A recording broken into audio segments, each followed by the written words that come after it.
Okay, today in Algebra 2, we're going to review factoring rules that we learned back in Algebra 1 to get us ready for our next section. So let's start out with recall, what does GCF stand for? So GCF stands for the greatest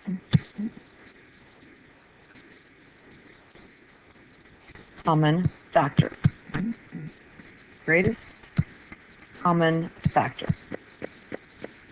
So we're going to practice finding the GCF of these first three problems. So 7x squared minus 21x. So 7 and 21. What's the greatest number they both have in common? 7. X squared and x. What's the greatest variable they both have in common? X. So remember that your greatest common factor of a variable will be the variable with the lowest exponent. So example number 2, 8x to the 5th plus 64x cubed. The GCF, okay, between 8 and 64, the biggest number they have in common is an 8. X to the 5th and x cubed, the smallest exponent is x cubed. So 8x cubed would be the GCF. Let's look at 22x cubed minus 4x squared plus 16x. The GCF, 22, 4, and 16. The greatest number that they all have in common is a 2. X cubed, x squared, and x. The smallest exponent is x, so 2x is our GCF. Next, we're going to look at the formula to factor a difference of squares. Remember, difference of squares, that's where you have a binomial. So you have two terms, they're being subtracted, and they are both perfect squares. So x squared minus y squared factors to two sets of parentheses, x plus y and x minus y. You take the square of both terms, and you have one addition sign, one subtraction sign. So number 1, 81x squared minus 49. 81x squared is a perfect square, 49 is a perfect square. So take the square root of both of them. The square root of 81x squared is 9x. The square root of 49 is 7. So 9x plus 7, 9x minus 7. And it doesn't matter which one I put first. So 9x minus 7. It doesn't matter if I put the addition sign or the subtraction sign first. 16x squared minus 100y squared. Again, they're being subtracted.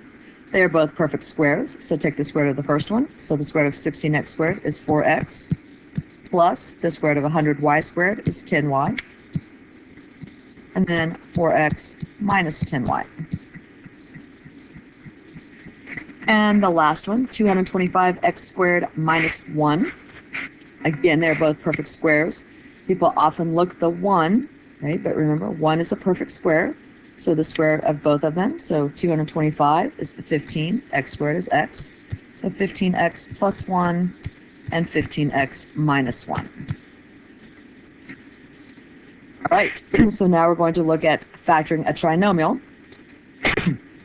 We'll first look at when a is equal to 1, when the number in front of x squared is just a 1. Okay? Then we'll look at when a is not 1, when it's bigger than 1. And we'll look at two different methods, the tic-tac-toe method and the grouping method. So first, x squared plus x minus 42.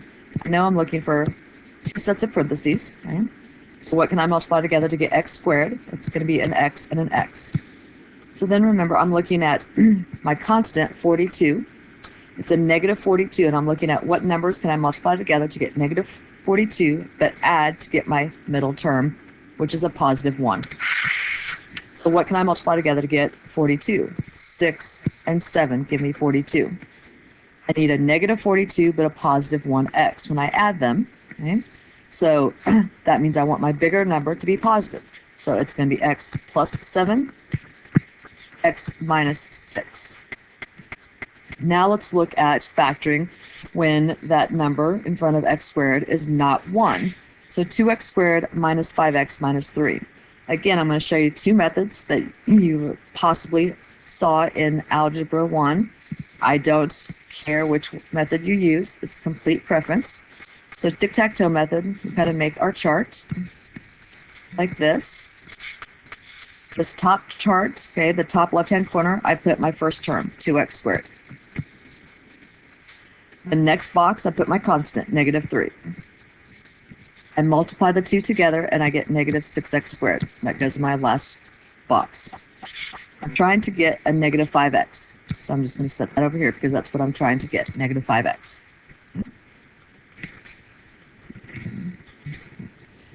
All right, so then I'm looking at what can I multiply together to get negative 6x squared, but add to get a negative 5x. Well, what are my factors of 6? 1 and 6, 3 and 2.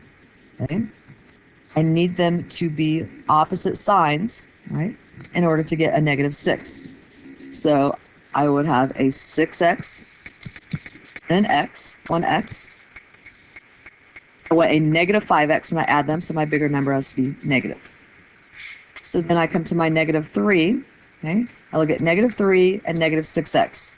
I want what's the GCF? Okay, what's the greatest common factor between the two? Negative 3. And then my GCF between negative 3 and x, this is just 1x, so that's just 1. Then the same thing I can do, what's the greatest common factor between 2x squared and negative 6x? Or, remember tic-tac-toe method, everything going across gets multiplied together, and everything going down gets multiplied together. So I could also ask myself, what do I have to multiply negative 3 by to get negative 6x? That's 2x. What do I have to multiply 1 by to get x? That's simply an x. Remember that the numbers in front of our x's will never be negative. So now why we call it tic-tac-toe is because then we do the opposites. We kind of go diagonal, and those are my factors. So this factored to 2x plus 1 and x minus 3. So now let's look at the same problem doing grouping. Okay? So grouping, I'm just going to write down the problem, 2x squared minus 5x minus 3.